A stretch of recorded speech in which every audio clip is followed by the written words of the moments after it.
participants that were waiting to sign in, but we're going to go ahead and get started with our session today, just to be respectful of everybody's time. I know many of you have already attended a previous session, but just in case there's someone new joining us today, I'd like to share the vision and mission of our organization. And it's to advocate on behalf of Black women and girls to promote leadership development and gender equity in the areas of health, education, and economic empowerment. And we have with us this morning our first Vice President of Programs, who will share with us the purpose of the organization, Sister Kimberly Watson.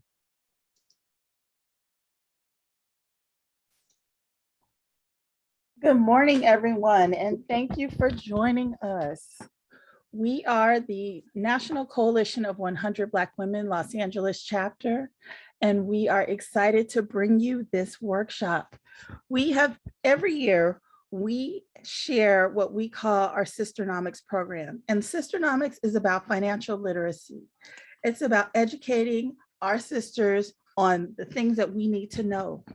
We share information in the areas of credit building, developing savings accounts, money management, long-term financial and estate planning, and home ownership.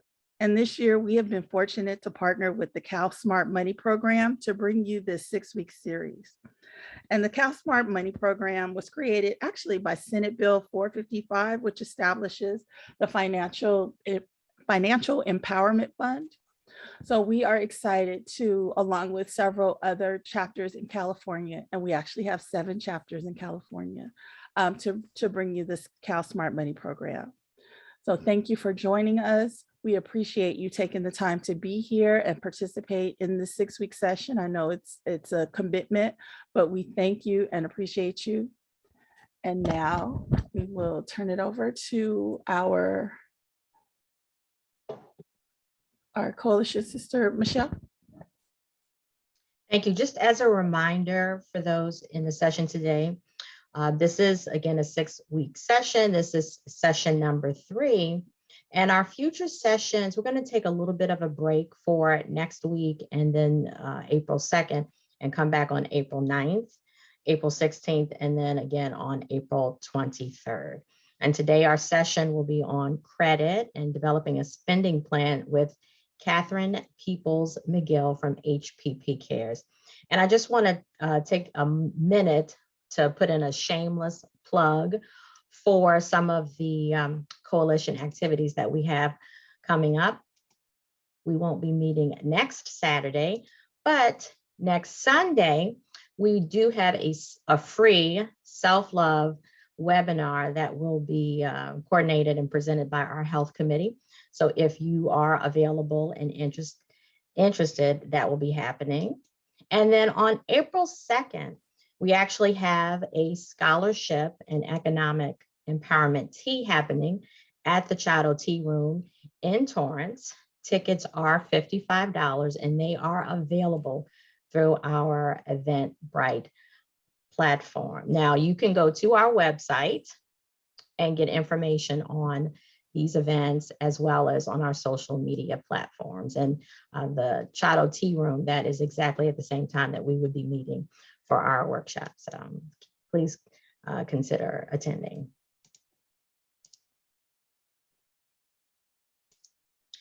I'm going to put in the chat a link for a survey. I know that last week and the week before, we shared the same link. We're going to keep badgering you until we get 100% completion. So if you have not already completed the survey, please take some time to do so. We need to collect information for our grantor and then just for our own purposes. So please, the link is in the chat. And if you could take just a few minutes to fill that out, we would appreciate it. Again, our guest today is Katherine McGill. And she founded HPP Cares in 2009. HPP Cares is a HUD-approved housing counseling agency and has garnered professional certification from NeighborWorks of America in foreclosure, financial, and home buyer education. Mrs. McGill has over 10 years of nonprofit experience helping people improve their financial situations through vocational rehabilitation, financial counseling, and education. HPP Cares received their CDE CDFI determination in 2016. The certification is a designation given by the CDE CDFI Fund to specialized organizations that provide financial services in low-income communities and to people who lack access to financing while adhering to the highest level of national industry standards for education of homeowners. Mrs. McGill's efforts were initially focused on foreclosure intervention counseling, and since 2009, she has personally counseled hundreds of homeowners while also training counselors and mortgage servicers on the value of quality counseling. Mrs. McGill is recognized in academic and financial circles for her thorough and innovative work and is acknowledged as a true leader in conflict resolution. She has joint ventures with other nonprofit agencies and governmental entities within her community under the auspices of the Los Angeles Housing Opportunity Collaborative to combat predatory lending and foreclosures. In addition, her work includes education development and delivery of affordable housing sectors for first-time home buyers, improving quality and delivery of education. She passionately works with first-time home buyers and specializes in down payment assistance. Mrs. McGill has authored various publications, practitioner curricula, and consumer training manuals related to home ownership, pre and post purchase, and asset building. Having worked with some of the largest financial institutions, Mrs. McGill capably delivers stellar training in the areas of conventional and governmental lending, focusing on affordable lending products in the communities they serve. Mrs. McGill's extensive educational and training background includes a highly complementary combination of business law, communication, and advocacy, and she holds a BA in business management from Pepperdine University. That's a lot. So we're excited to hear from you, Sister Katherine, and excited. Just a few things. Just a few things. Awesome. Awesome. So I'm going to stop sharing my screen. Okay. And we will hear from Katherine Peoples McGill. Wonderful. And again, thank you for this wonderful opportunity. I am going to pull up my presentation. And I believe we should be seeing a welcome slide. And the presentation should be started. Is that a fair statement? Yes, we see okay, welcome. Beautiful. I'm going to switch out my mouse. And I'm doing things very gingerly to ensure that that camera doesn't move. So welcome everyone to our credit and budgeting session. HPP Cares is all about building solid foundations, and we're going to be talking about credit as well as putting budgets or spending plans together. I kind of like to get a feel for the audience, just so I can kind of target a few focuses. So just you can unmute yourself, the participants. I kind of want to see where you are in your travels. Are you trying to get your credit started? Are you trying to achieve a particular goal, like becoming a homeowner? Kind of just throw a few things out for me, if you wouldn't mind, participants. Homeownership. Okay. Any other goals you're looking to achieve, or simply just fix your credit? Okay, there was one brave soul. Okay, well, without further ado, I will make sure that we try to touch on key points. If you have questions during this session, please just definitely reach out, unmute yourself, stop me where I am, and let's get the question asked. And it's just because it's in the moment. I'm certain other people are probably thinking it, so it only makes sense to kind of keep the conversation moving. Without further ado, I am the executive director and founder of HPP Cares, a HUD-approved housing counseling agency located in Southern California, Long Beach to be exact. We garner a myriad of certifications, as you could hear from my CV. And it's big. When women of color, we always have to prove ourselves and overprove ourselves with some of the professional certifications. And we've achieved. So I like to make sure people know that, hey, we are certified to do the work we do. We have a total of 10 certified HUD housing counselors. That means they've taken the test and they garner the certification to do the work as HUD-approved housing counselors. Again, we're 501c3 HUD approved, and again, we carry numerous certifications. Our mission as a whole is basically improving access to credit for historically underserved communities, particularly African Americans. We are a multilingual organization, and there aren't necessarily qualifications to participate in our program. We cover a myriad of services. So as I get through these presentations over the course of the next 6 weeks, you're going to learn a lot about our organization. We do debt management. We help people get off of check systems. We create opportunities of ownership. And then we talk about legacy building, like adding ADUs or accessory dwelling units. We do offer one-on-one counseling sessions. So if today you're bitten by the bug to start to improve your credit and you want to get some one-on-one counseling, our organization would be more than happy to assist you either via phone or via a webinar call. We are slowly starting to do in person, but we're kind of watching the variants because we must make sure that our staff stays as healthy as possible as we try to move through the different variants that exist with this COVID.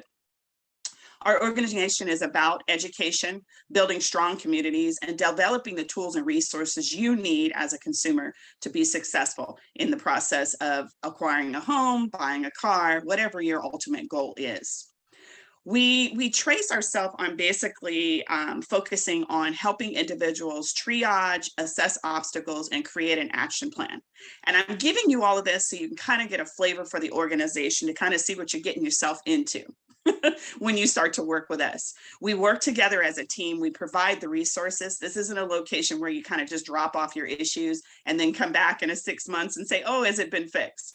We definitely work hand in hand, and we're about teaching the village. We want to teach our participants so they can go out and share the wealth of knowledge that they've gained with their relatives, their offsprings, the list goes on and on. So what are some things that we want to learn today? I know we are interested in getting our credit, potentially mortgage ready for home ownership. Is there anything else that's kind of on top of mind when it comes to credit or possibly spending plans?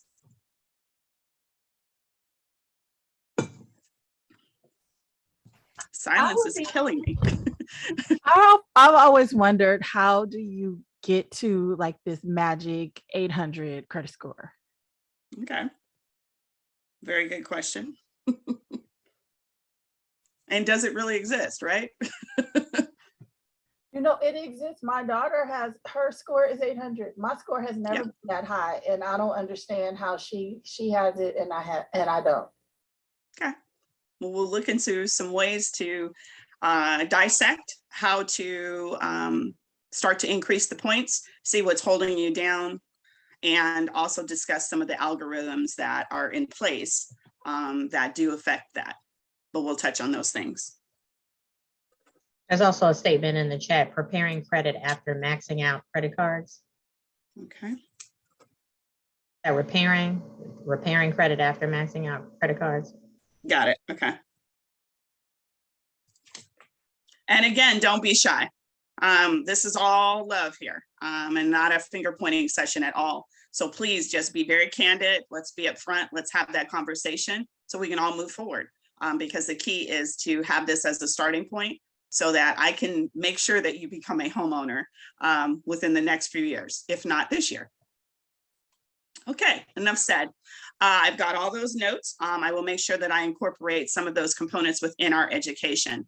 So kind of just a lesson plan for today is obviously the importance of good credit, some ways to improve the credit, which there was some concerns with that, with the maxing out the credits, how to handle disputes, tips and tricks on building and raising your credit score, which that was the first young lady's inquiry regarding the 800 credit score. And then obviously ordering reports and then evaluating reports and the different types of reports, because there's different reporting systems that I'm definitely going to touch on today that you need to be cognizant of and take a look at. So in order to get this process of starting on working on your credit, you obviously have to have tools. I recommend your smartphone is not a tool. So if this is your only way of, working with gathering information, you need to actually get yourself positioned where you have access to a laptop and you have access to printer, scanner, etc. Because as you start to do disputes and things of that nature, you want to be able to have that information or be able to print that information and then get it over immediately to whatever matter that you're trying to resolve. And I say that because in this arena, COVID has obviously uncovered that the technology divide is here. If you are in need of free resources when it comes to, or affordable laptops and things of that nature, be sure and reach out to our organization. We can accommodate you with that. We have several funders who in turn are assisting communities of color, particularly African Americans, when it comes to providing free laptops and free internet services. So if that is something that's a challenge, don't let it be a hindrance or an obstacle. Let's move forward with our organization. I provided my email address, so as we get going and you're interested or you have personal questions you want to provide, go ahead and shoot over those emails, and my email is in the chat box. Moving forward, top 6 questions, and I may sometimes move this gallery button as we get going just because it's blocking certain bits of information, and I don't know if you're able to see it. Some of the top 6 questions that we get asked is, or we want to ask clients is, have you pulled your credit report lately?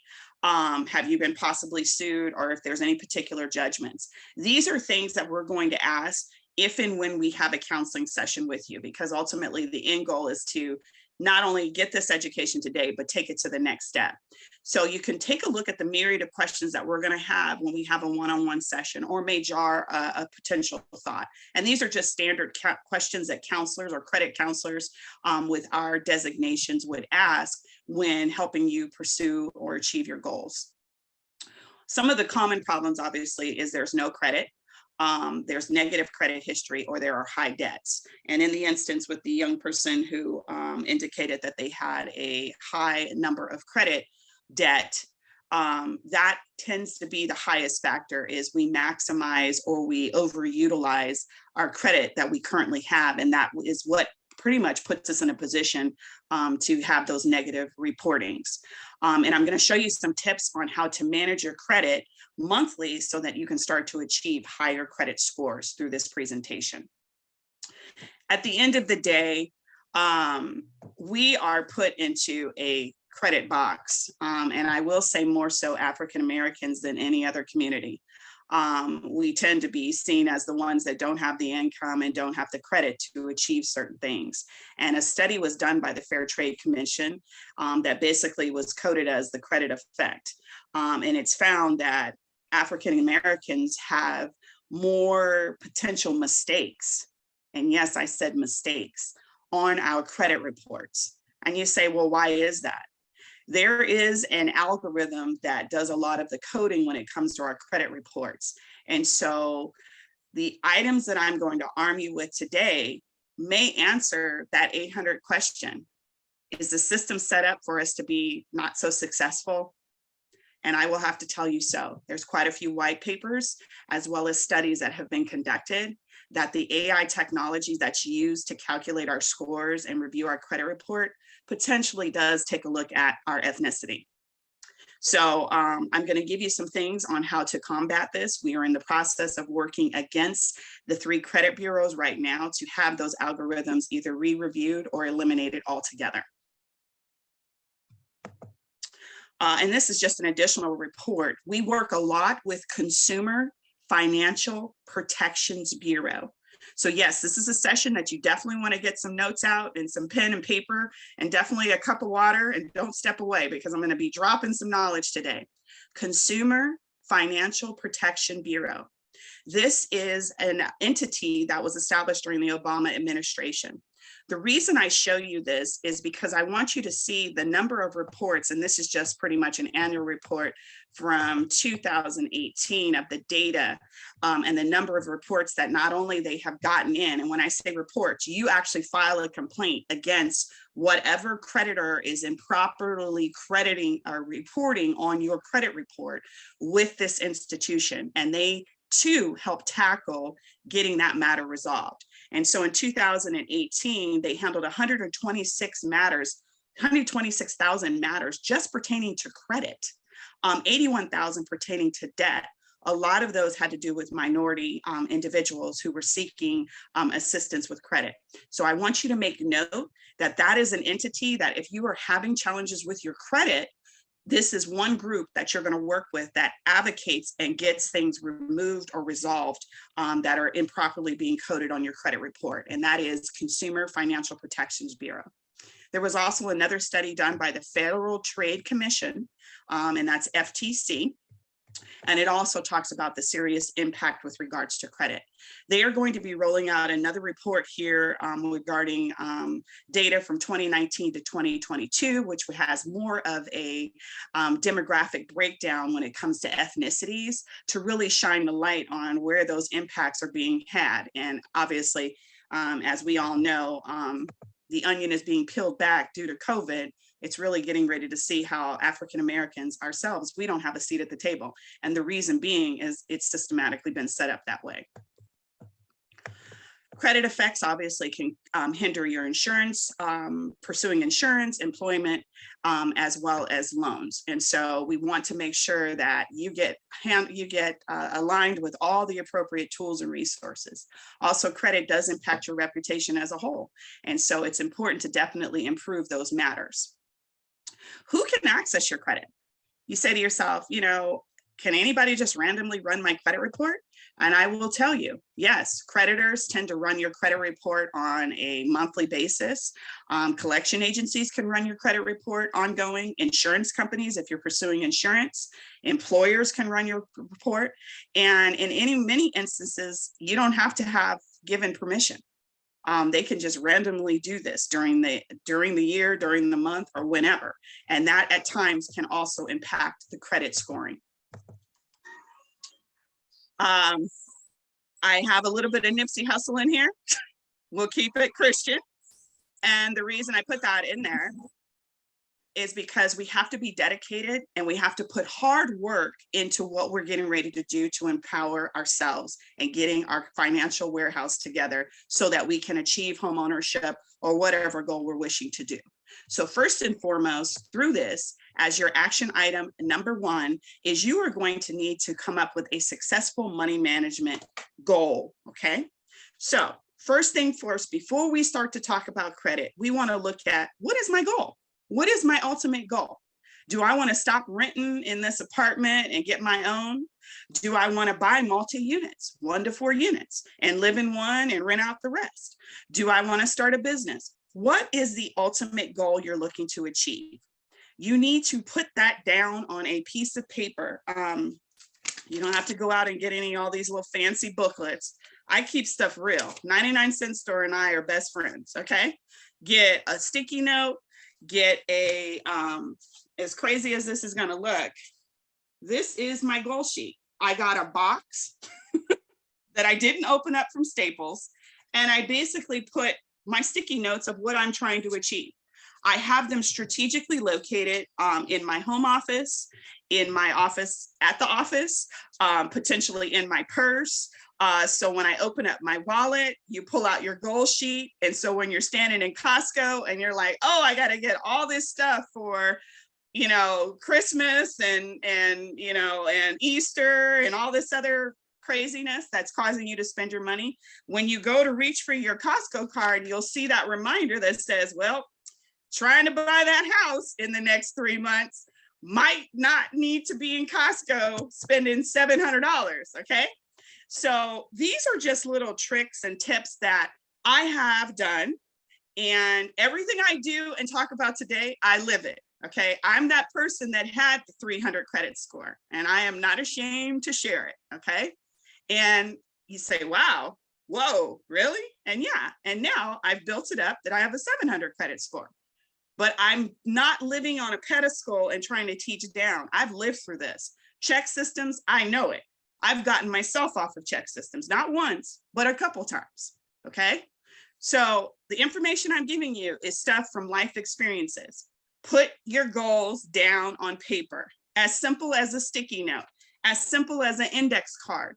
Whatever can make you have that reminder, put it in the bathroom. So every morning when you brush your teeth, you've got those affirmations and you're doing the meditation, thanking the Lord that, hey, he woke you up this morning, and saying, God, please give me the guidance that I need to be successful in achieving this goal moving forward.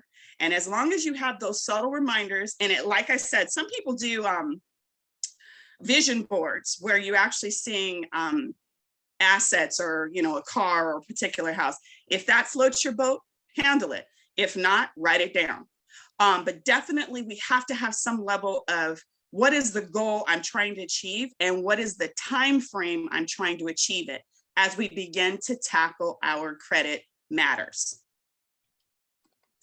The other thing that we want to do is then we have to start to put into effect how we are going to start to manage our financial practices. So we've got the goal in play, and we've got to start to be cognizant of how we handle our financial practices.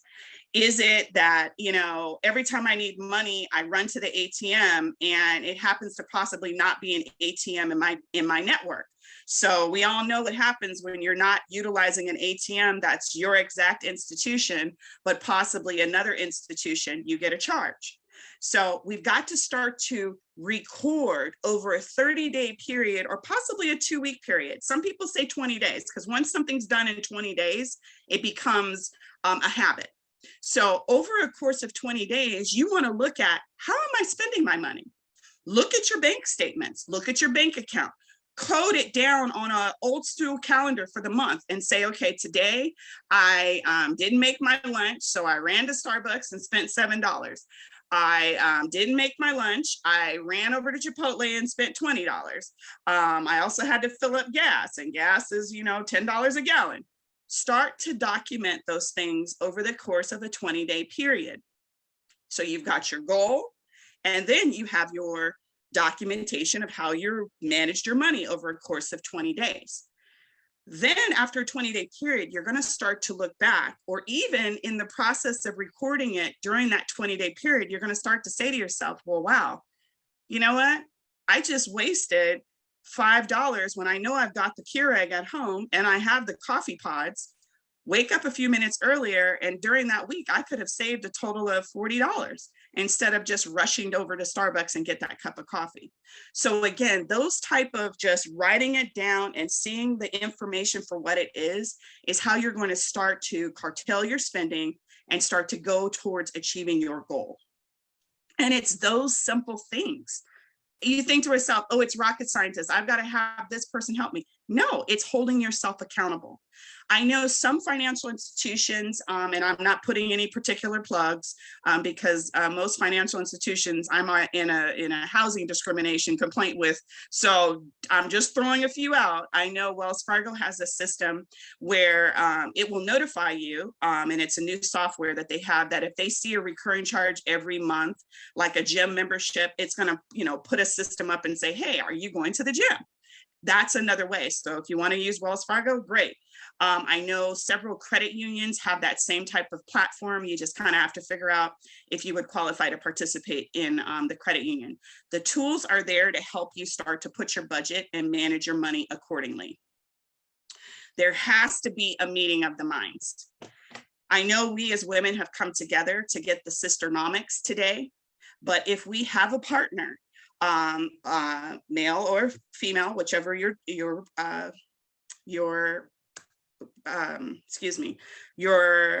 want is, you have to bring those individuals to the table. There has to be a meeting of the minds. When my husband and I first got together, there was not a meeting of the minds.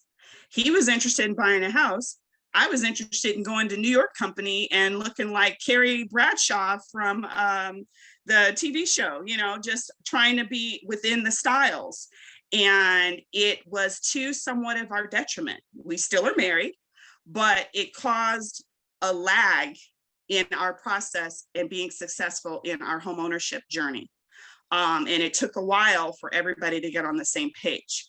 You must be on the same page and have a household meeting of minds for every individual that is there. If you've got adult children that are living in your home, what is their strategy? what are they doing and bringing to the table? They should not just be, sitting up on the sofa and not going to school and not working. There needs to be a financial meeting of the household and a meeting of the minds as to how we're going to achieve this goal collectively. Because if one person's all about becoming a homeowner or getting their credit together and you're married, you are going to have that person's credit provided, and that potentially will hinder the situation. So everybody has to come to the table and make this a successful discussion when it comes to finances.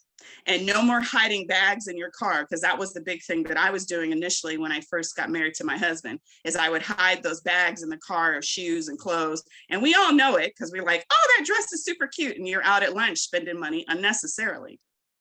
Again, write down the financial goal and then monitor your finances for the entire 20-day period and see where your money is going.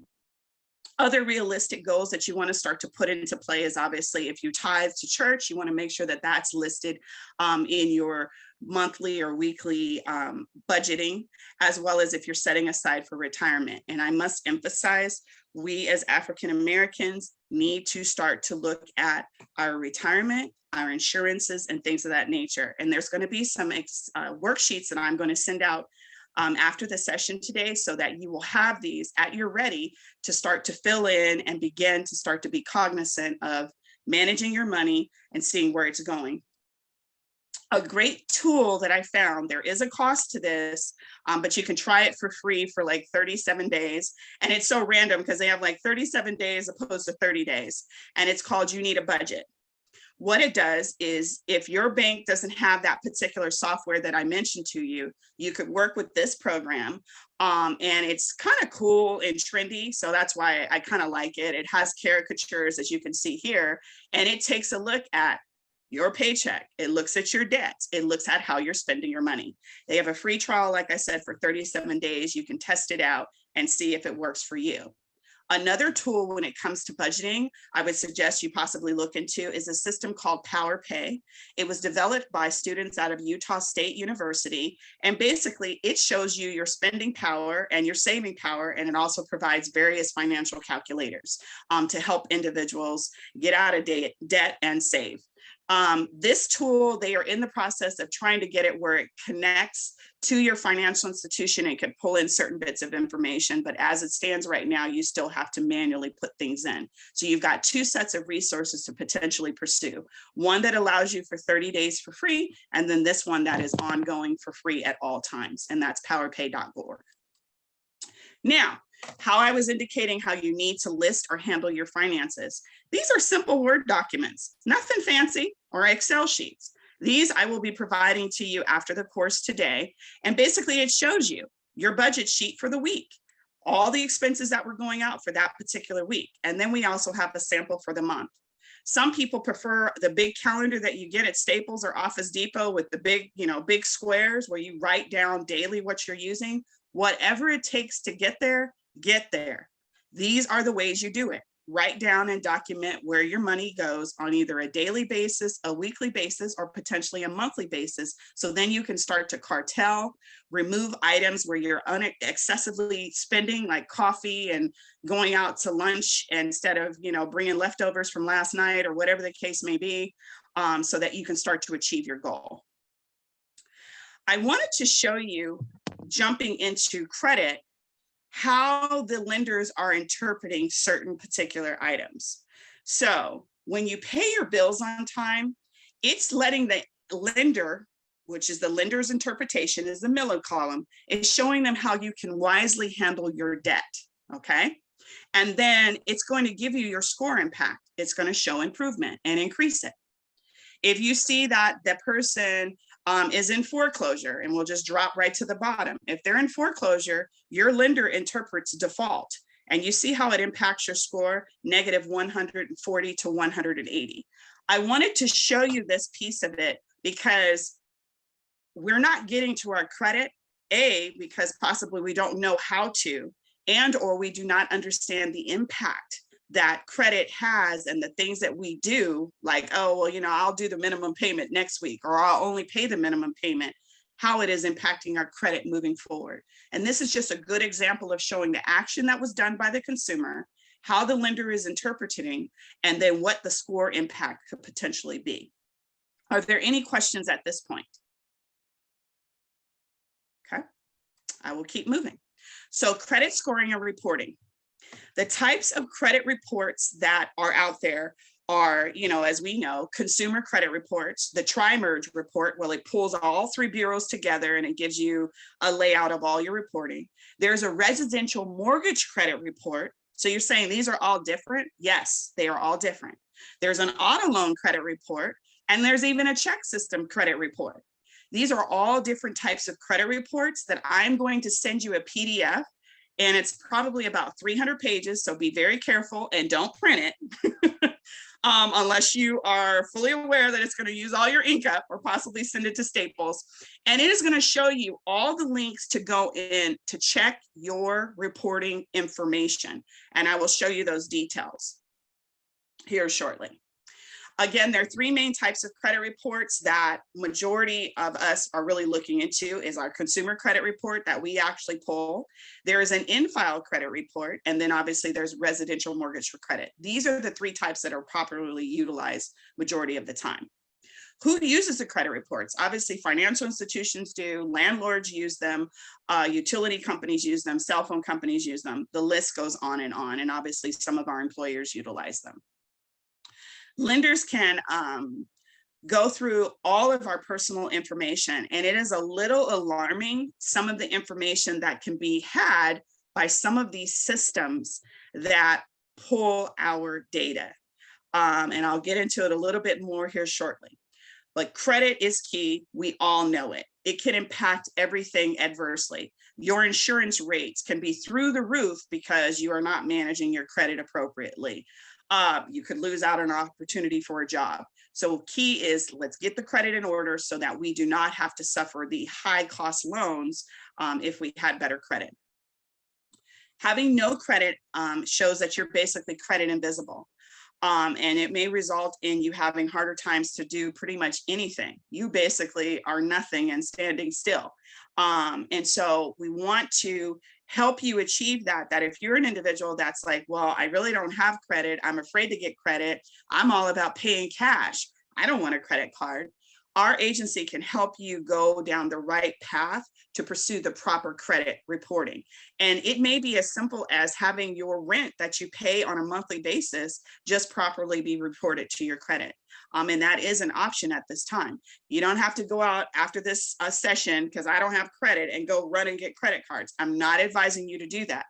I want you to meet with a counselor, if not our agency, to get on an action plan of what you need to do to achieve credit. Take a snapshot of these phone numbers and website addresses really quick if you are not familiar with the three bureaus. The three bureaus that are doing the reporting is Experian, TransUnion, and Equifax. Some people say, oh, well, there's a fourth bureau. I heard on TikTok that there's a fourth bureau. No, there's not a fourth bureau. It has not been confirmed. These are pretty much the core three when it comes to consumer, as well as the ones that are utilized by the insurance companies and mortgage companies when they are preparing you to get mortgage qualified. Here's an example of the websites. Be very careful with how you do your spelling, okay? Because if you spell TransUnion and you put in 2 S's, you're gonna be on a whole nother website. The website could potentially look and feel like it's TransUnion's website. Be sure that it has the necessary TransUnion and the TA in a circle, because you could end up in a whole nother TransUnion system, and then you're basically giving your information to individuals who are basically taking it and they're getting ready to do the worst with it when it comes to your identity. Here's an example of Experian site as well. And I've given you the links earlier, and then here's an example of Equifax, okay? So these are the look and feels of the proper sites and where you're supposed to go as you begin to pull your credit, work on disputes and things of that nature. A beautiful system at this time that I love and we all have access to up until April 2022. And I will emphasize April 2022. I do not believe they're going to extend it. Annualcreditreport.com is where you can come and you can run your credit report. And I said report, I'm not talking about score. I'm talking about your report. You can run it every day up until April 1st, 2022, unless they extend it. You say to yourself, well, why would I need to run it every day? There are some individuals that are really stressed about their credit report, and especially through this pandemic.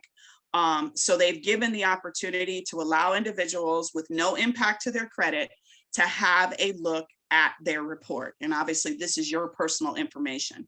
So jot that down, because when our organization meets with you, we're not going to pull your report. I'm going to direct you to provide your annual credit report to us, because there we can go in and take a look at information.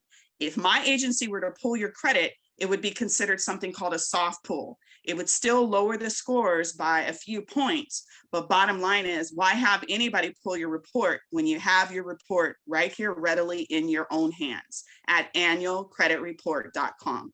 And again, be very careful when you go to the site. Make sure you see the black glove and really pay attention to how you've typed in the letters. My FICO. This is the only location I would suggest you go to get your FICO credit score. Okay. I would be very careful of Credit Karma. I would be very careful of, oh, my bank provides me an update on my credit score and things of that nature. Banks, as well as Credit Karma, buy the information. They buy the information from the bureaus. Do we know when they bought the information? No. It could be old data that they gathered. And so they're looking at old information. So to the young woman who has noted that her credit score is not an 800, I would first and foremost want to see where you're getting that information from. And then we start to work backwards. Because if it's just a system where I'm with Navy Federal Credit Union, and because I have a credit card with them, I have some type of notification from CreditWise that lets me know my credit score. Is it accurate?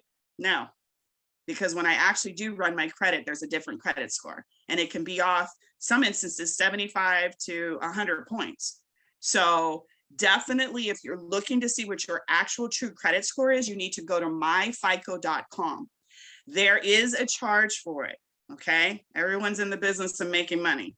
But if you go into the free trial, sometimes the trial lasts 30 days. The list goes on and on. Take a look at it and run your credit score if you're curious about your score.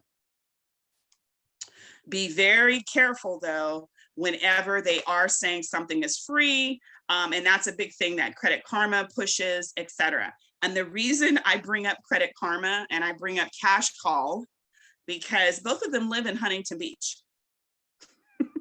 or at least have summer homes down here, and that's where I reside. And they tout around in their Lamborghinis that I will tell you are various rainbow colors. Okay. And they know who I am, because we've had a few conversations. I've actually stopped them, and how I figured out that they were who they are is because they have the nerve and the arrogance to put Cash Call 1, Cash Call Loan 1, Cash Call Loan 100, or however they code it on their little license plates. And both, in my eyes, are predatory. Obviously, we are, if you're all not familiar with Cash Call is a predatory lender, and he has made millions, obviously has different colors, Lamborghinis, as well as Credit Karma has gathered data, and they also sell your data. So you want to be careful with these organizations that say, hey, get a free credit report. Or if you've worked with someone who says, oh yeah, girl, I can fix your credit. It'll be $1 to sign up with this service, and we're going to dispute everything. And then I need you to go fill out a police report and this, that, and the other. That's not the proper way to fix your credit. And we're going to touch on those things, because a lot of those organizations can in fact get you in quite a bit of trouble, because now the computer systems are all meeting up and catching up with one another. And we'll touch on a few things with that here shortly. If you have in fact been a true victim of identity theft and fraud, and I mean a true victim, not someone who says, oh, for $1,500 or for $19.99, I can fix your credit, but you got to go put in this fraudulent credit report. I'm going to show you how to do it properly if that is the case. But bottom line, when it comes to credit, If you have utilized the credit and you didn't pay the bill, it's time to pay the bill. In a nutshell, okay? In a nutshell, there's no ifs, ands, or buts around it. Get it paid, because I can guarantee you, when you go into the process of buying your home or buying those multi-unit properties and they say, hey, I show that you got a Capital One, or that Capital One thing that you thought was deleted by that credit repair company, I see it popped up. And in order to close your loan, you got to pay this $1,500 bill. So basically that $1,500 bill that if you would have gone ahead and taken care of it originally is hindering you in moving forward in the home buying process. And I see it time and time again, okay? So bottom line is, let's not play games. If you know you got the credit matter and you know you didn't pay it, it's time to pay the pauper and get these things behind us so that we can move forward appropriately. Hard pulls versus soft pulls. When you are pursuing credit, okay, and let's say you're looking to get a credit card, or you're looking to get an auto loan or a mortgage loan, those are deep, hard pulls. That means when they go and run your credit, it is going to drop your credit score anywhere from 12 to 20 points, if not more, okay? So you want to be very wise in that process of anyone running your credit. And you just don't want to be willy-nilly like, oh, she looks like she can help me, let me give it to her. And then next week you're giving it to somebody else. You're doing this and you're doing it incorrectly, and it's causing you to have a lower credit score unnecessarily, okay? So as we get our credit together, or if we need to get ourselves credit, start building credit, you want to figure out what credit entities you are going to be pursuing prior to giving them all of your information to run your credit. And then from there, you will comparatively shop which one. So you're going to have a conversation. Well, I need to build credit, so I'm going to go over to Capital One. I'm going to go over to Discover. What you're going to do is get your education on all of those programs that they offer as a credit company, see their rates, see who has the lowest rates, maybe go to a credit union and see what type of credit accounts they offer. And then from there, put all your paperwork together and then pursue it. Instead of the other way, whereas, oh girl, it looks like I can get this credit card, let me just put all my information in the system. And the reason I say that is because if you're shopping the opportunity, the clock starts today and you have a total of 30 days to pursue it. So let's talk about mortgage, just to throw something out. I'm looking to buy a home. I've got a 680 credit score. Somebody told me I could buy a house using a down payment assistance program. Okay, great. Do your research on all the institutions that you potentially are going to pursue getting a mortgage with. Have a conversation before you give them all of your information. And then in turn, once you decide who you feel comfortable with, then in turn you share that information and allow them to do a hard pull. And then try to shop your opportunity or what you're trying to do, buy a mortgage or get a mortgage or buy a car, try to do it within a 30-day period. Because within that 30 days, you're only going to get that one hit to your credit. Whereas if you wait and do it this month and then wait another 30 days and do it, you're going to continually begin to drag your credit score further and further down. Be careful with multiple inquiries. Very important. And that's what I just emphasized. Soft pulls, as I indicated, my organization can run your credit. We're a nonprofit. We have full access to the systems, but because they know we're a nonprofit and we help people get their credit together for free, FREE, no charge, they allow us to have access to the system, but at a soft pull. So it's only like 3, maybe 7 points that your score will drop. And it'll be denoted that our organization is helping you.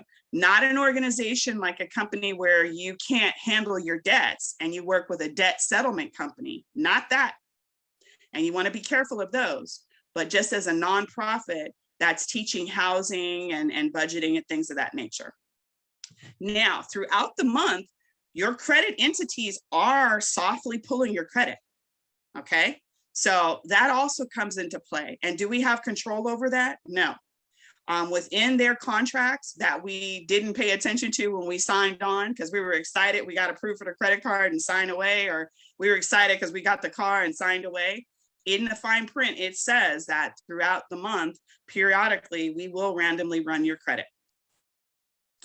Types of credit that exist, there's revolving credit, there's installment credit, there's open credit, and then there's non-traditional credit.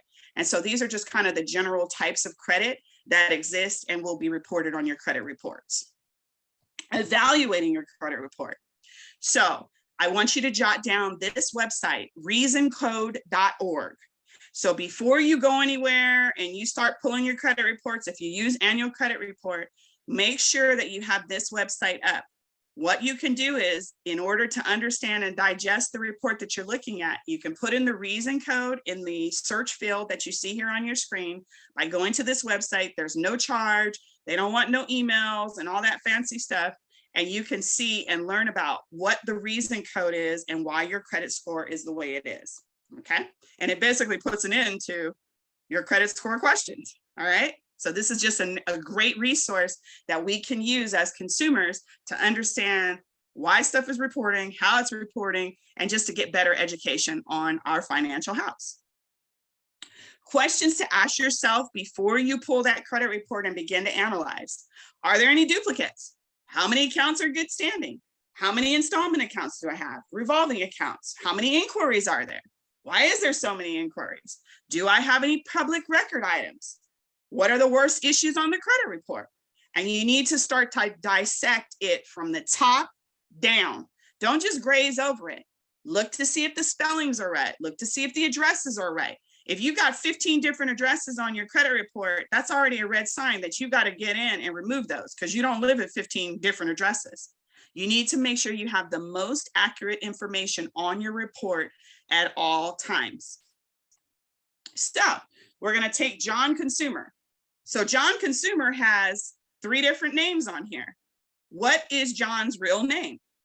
Okay, I would assume it's John Consumer. Okay, so he could easily dispute John Consumer, J-O-N, because his real name is Jonathan. Even though your friends call you John, you still can dispute this because it's really not your quote unquote government name. The addresses. You can't live at 2 different addresses. You say, well, am I being forthright? This is perfectly fine to keep the address information as accurate as possible so you can dispute that address, that extra address of the apartment complex, because that is not where you are. Multiple social security numbers. I will touch on this because I have had several consumers come to me and say, hey, I've got two social security numbers. I'm trying to be like the Kardashians, and I was told that I could have an entertainer EIN. Please, if you have 2 socials, please remove them, okay? 1 social, okay? We're not saving the other so we can buy a house later, because I've also been told that. I got 2 socials, I'm keeping 1 good, so when it's time for me to buy a house, I can use that one. Negative. Okay, so if you have 2 socials, be sure and remove them. If it is a if it's just multiple and you're concerned about it, let's have a conversation. Date of birth, that information will be there, and then obviously if you have a spouse, that information would be there as well. And then you're going to start to look at your good accounts and pay attention to your on-time payment. Not every credit report looks like this, but I'm just giving an example for today on how we analyze the information that's on here. Make sure that your payments, if you know you've paid on time. There was one instance where Navy Federal Credit Union had made my credit card payment 30 days late. I knew I hadn't made a late payment, but I would have never known because my account actually fell under negative standing if I hadn't been doing a check either quarterly or monthly when it comes to when it came to my credit. Some of the potential credits, so this would have been an example where I would have seen the 30-day late with my Navy Federal Credit. Now, with regards to credit inquiries, Experian in this particular case ran this individual's credit, and they do that. Can you dispute it? Are there options to stop that? And yes, there are, and we'll touch on how that happens. If you were looking to freeze your credit, on your credit report, you would indicate file, and it would show frozen. And then in some instances, if someone were trying to pull it, it would also require a password. I suggest you do have password protection when you do freeze your account. And we'll show you some of those ways to do that kind of down the road here. And then if there's any other important information, i.e. if you really were a true victim of identity theft, that information would obviously be cascaded in a paragraph across the bottom. Key is with credit, in all things, we must know and understand our rights. There are laws in place to protect us. And as you can see right here, as I began our session earlier, Consumer Financial Protections Bureau. This is the organization that you are going to hold near and dear as you begin to work on fighting improperly coded information on your credit report and file complaints. So it's consumerfinanceprotection.gov is the website.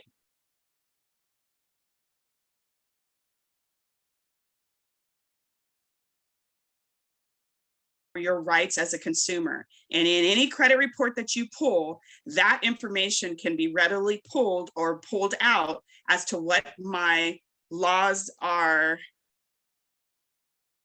I think I froze, but what my laws are when it comes to your particular state. Now, I do want to shift gears because I want to make sure we have enough time to talk about something that's very important, student loans. Can I get just a verbal of how many people have student loans and are potentially pursuing home ownership at this time, just out of curiosity? I have student loans. I have student loans also. I'm not pursuing home ownership, but oh Lord, on the student loans. Yeah. Oh Lord, on the student loans, exactly. So you want to take did Dr. Okay, she took her hand down. Okay, I thought there was a question, but she was raising her hand to say yes. So from the student loans, obviously 2022 has been a big year for student loans, and obviously it culminated due to COVID. So many people had the opportunity to have student loans paused for 4 months or more. There were some cancellations that occurred. I mean, it was just great movement when it came to student loans. There's also platforms in place where they're looking to assist African Americans in particular when it comes to student loan debt and becoming homeowners. So they're kind of putting the programs together so it doesn't create a fair housing violation, because if they give it to us, you know, they got to give it to everybody else, even though where's our 40 acres and a mule, but neither here nor there. So we kind of got to pay attention to those programs, and I will keep you in the know as those programs begin to develop. So student loan payments that were paused have been extended in many instances through May 1st, 2020. If you are someone who had a student payment that has been paused, you need to touch base with your student loan company and just make sure everything is in the know. That is why I gave you access to pull your credit report, okay? Because there were a lot of people who owned homes and were told that I'm getting a mortgage forbearance and it should not negatively be impacting my credit. And then in turn, guess what happened? It negatively impacted their credit. So if you were someone who had the opportunity to get a payment pause, you want to be cognizant and pay attention to your credit report, because that could be the very reason why your score went from an 800 or 700 down to a 400, because they're not properly coding the information. Am I seeing a pattern when it comes to people of color? By all means, I am, because the very student loan that I know Caucasian individuals have properly reporting, then I get a group of African Americans and Latinos and Pacific Islanders, they're all negatively being impacted. Okay, so these are things that I'm seeing from consumers coming. So do your homework, do yourself a service, and pull your report to make sure the information is accurate. Now, which loans would be eligible for these type of deferments? These are the types of loans that are here. If any of you have them, you're probably aware of them. Which loans would be ineligible? So these would be an example of the ones that would not be eligible for any type of deferment or possibly any forgiveness. And so to get into the know, to find out if my particular loan is a loan that could be identified as one that could be forgiven, receive grace periods and things of that nature, you want to take a look and take possibly a snapshot of this particular slide so you have a gauge for the types of student loans, okay? And go to the next slide. Private student loans also had an opportunity to receive some assistance. So if you were of a school channel loan or a direct to consumer private loan, there are various components that are built into that. Okay, so you need to identify the type of loan that you have so that then you can go in and check. Has the grace period been extended? And in some instances, it will be, and in some it won't, depending on this new variant that's supposed to be coming out of China in the next coming months. There might be an extension not only on rental assistance, but foreclosures as well as student loans. So kind of keep your ear to the news and media. And then we are going to add all the participants from this session into our mailers or email notifications that go out to be aware of that. Because if you can get grace periods where you need them, you want to make sure you get the grace periods in place so it protects your credit. Now, the different type of options obviously are forbearances, deferments, and things of that nature. So first you identify the type of loan that you have, figure out what your options are, and then you pursue those options. And the options could potentially be, if they are forgiving the loan, it could be canceled.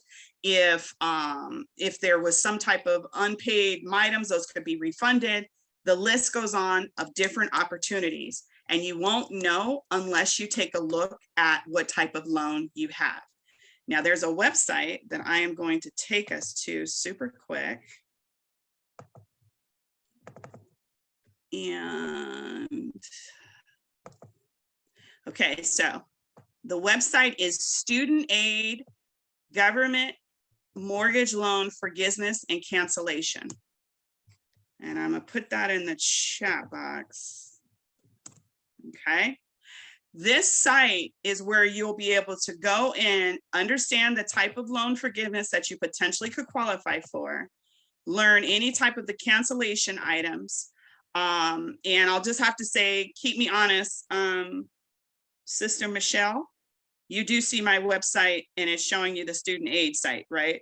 Yes, I see. Okay, perfect. Studentaid.gov. Mhm. Okay, perfect. If you have public loans, if you have pursuing teacher forgiveness, if the school that you attended got shut down for inappropriate activities, if you have a Perkins loan, the list goes on and on and on. Okay, and all the hyperlinks are here.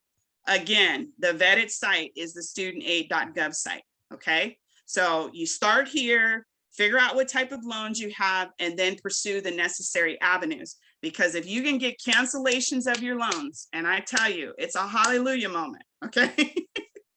I had $120,000 of student loans from Pepperdine University's business program. You just saw that, okay? I run a nonprofit. Hallelujah. Check this out.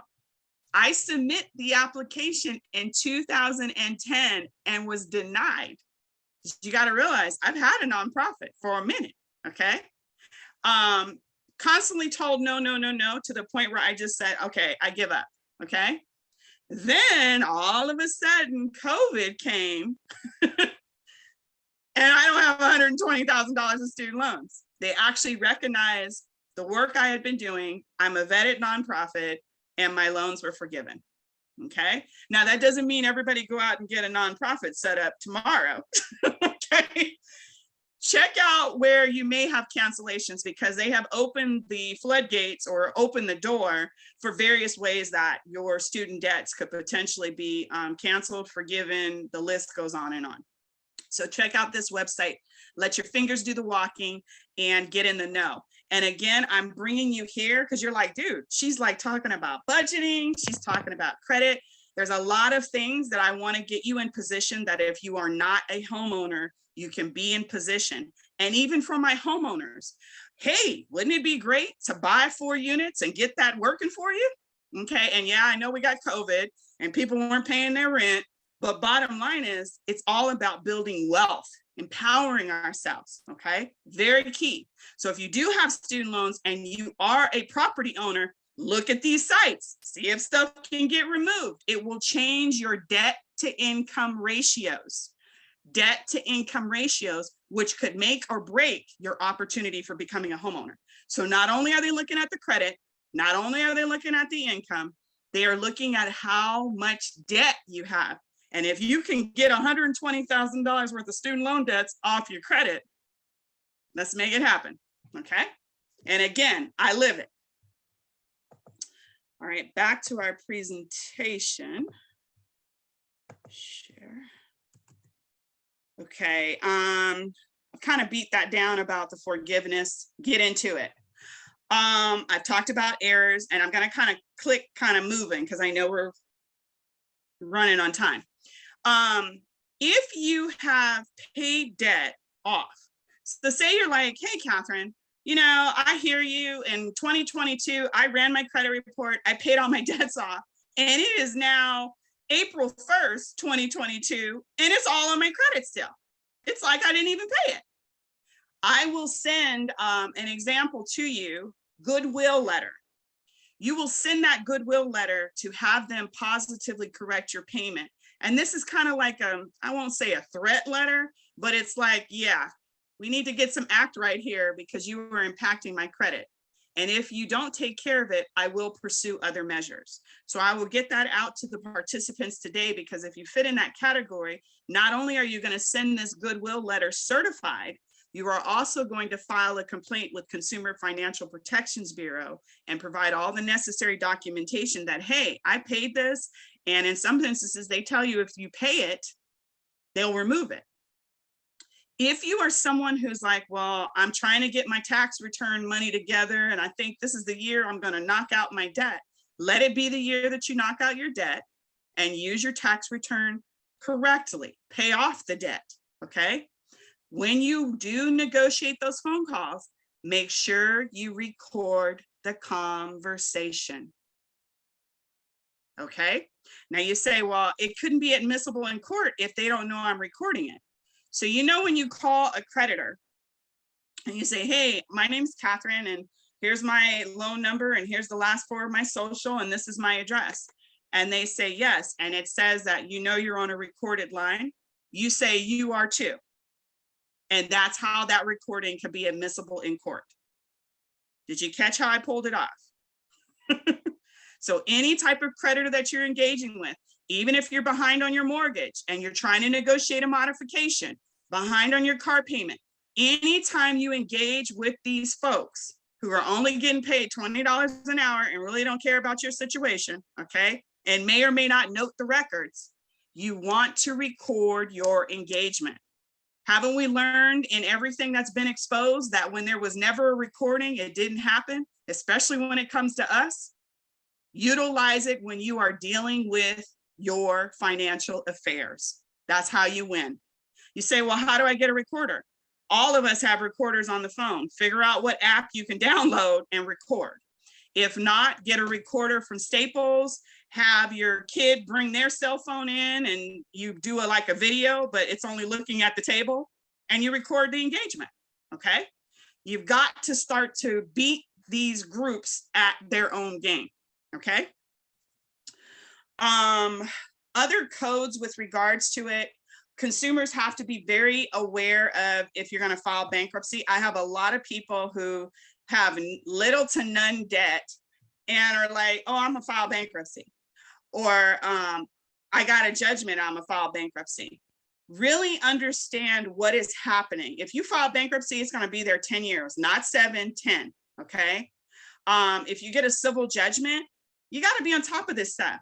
If somebody's threatening a civil judgment, a credit card company is threatening a civil judgment, answer it so that you don't get it, because this is the type of stuff that sits on your credit and ruins you, okay? And there's really nothing that can be removed. I know there's a lot of stuff on TikTok, and I'm on TikTok so I can stay in the know, because that's where everybody goes. It's scams, it's swindles, it's pay me $19.95 on my link tree so I can take advantage of you. The only way to fix your credit and protect your credit is to pay your stuff on time and or pay the collections off, and let's move forward, okay? With paying bills on time. That's it, in a nutshell, okay? It's no fun and it's no quick tricks here. But understand that if you have credit, they can go after you on various ways to pursue the debt. And so you just have to be cognizant of all the credit that you do have.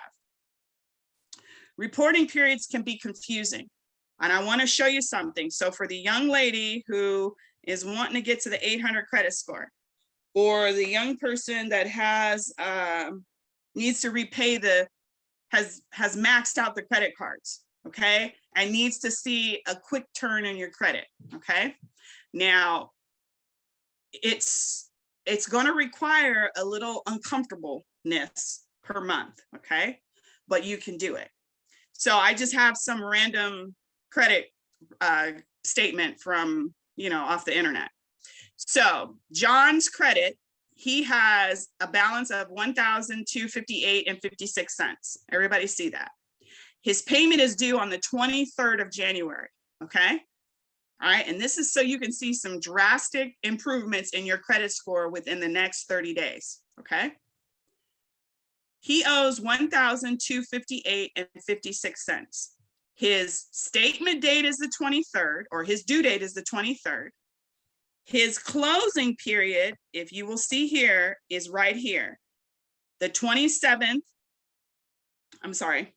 His closing date is the 26th of every month, the 23rd through the 26th of every month, okay?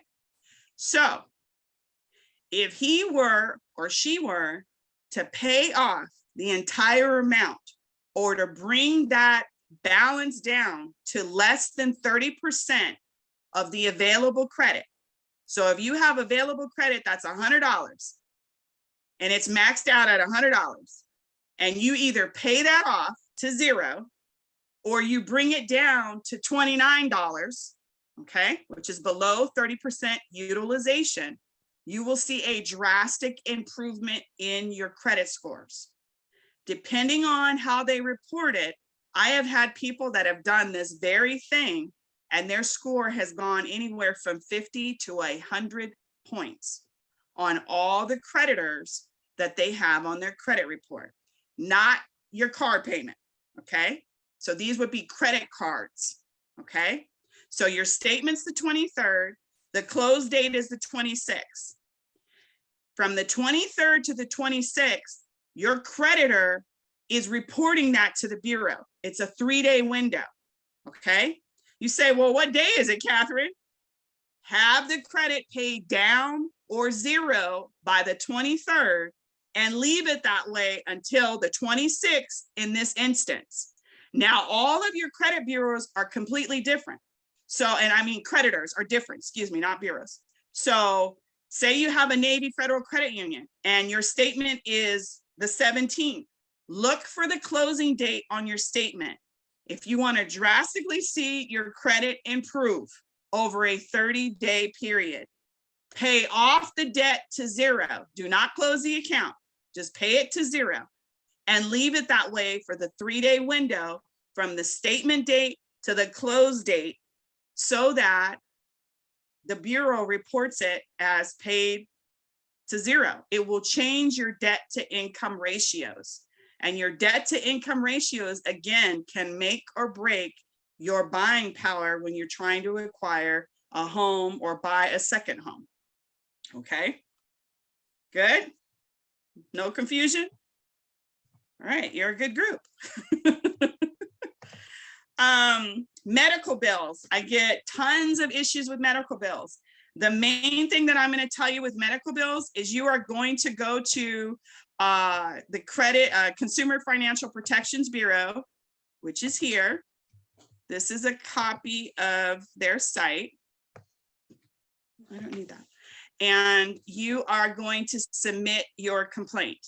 And so I hope you can see Consumer Financial Protections Bureau. Am I right, Sister Michelle? Yep, we see it. Okay, perfect. This is where you will go and dispute your complaint, your matters, particularly medical bills. Particularly medical bills. They are all over this right now. And so you'll come to this link, you'll hit start a complaint, and you will file whatever is on your credit report.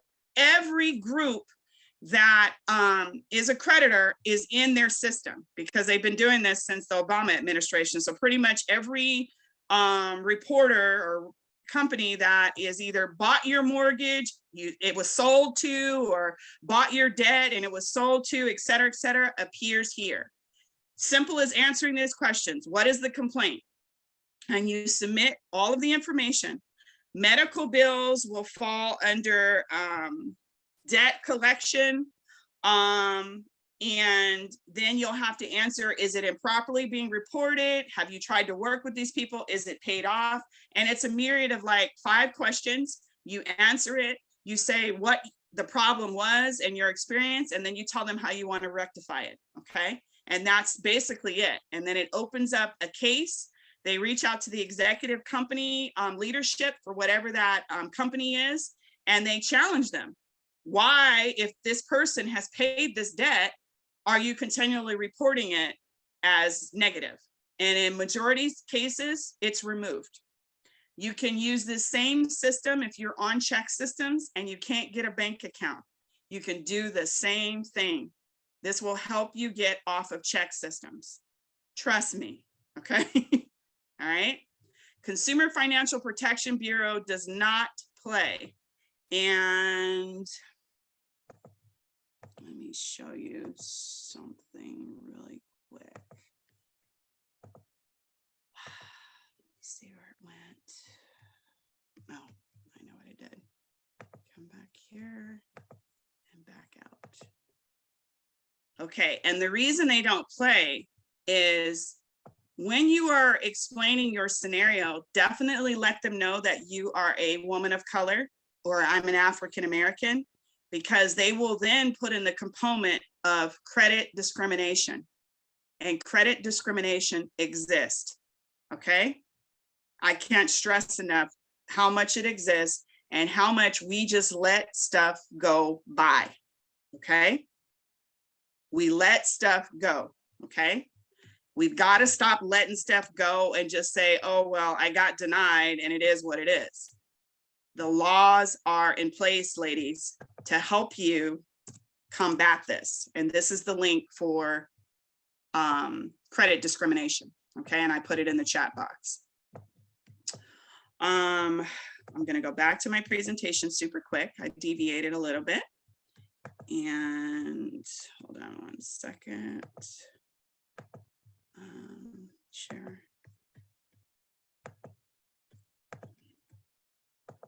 Okay. I beat enough information regarding public records. So, ooh, we don't want that. Hold on one second.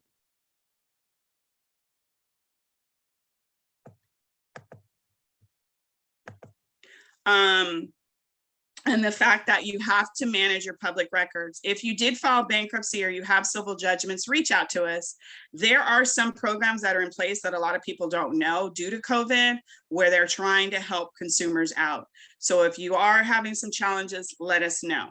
And you know, those items can stay on your report for a long time. As we all know, bankruptcy 10 years, the list goes on and on. It's a little redundant here.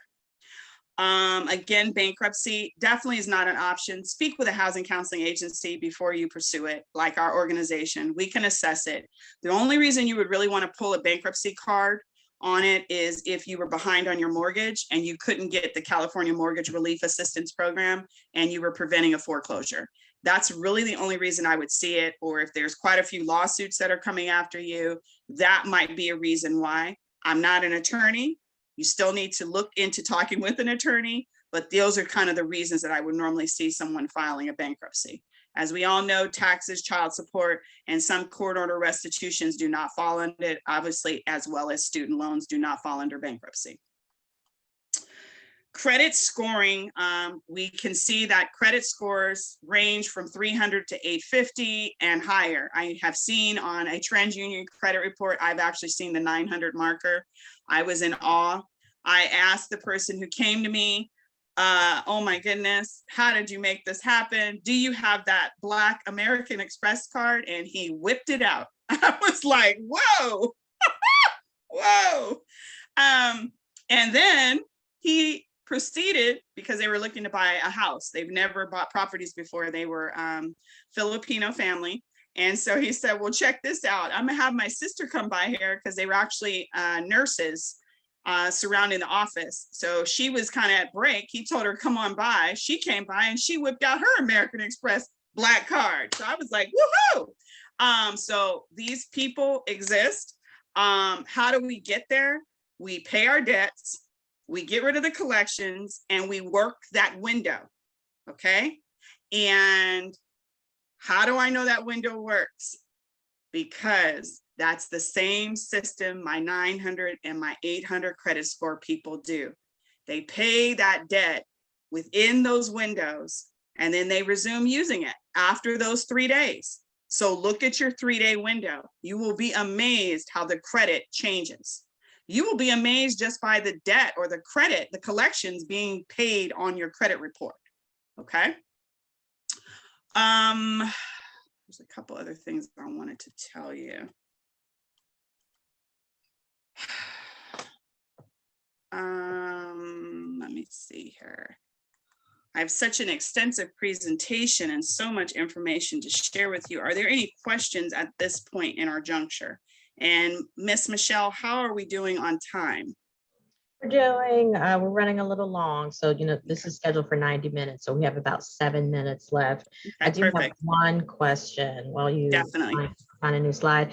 I have a college student who will be graduating in a couple of years. And I wonder if you have a recommendation, going back to your point about being credit invisible, how can I advise her on the appropriate way to sort of start her credit journey? Do you have a recommendation for like, what's the best, first credit card or first step to establishing credit?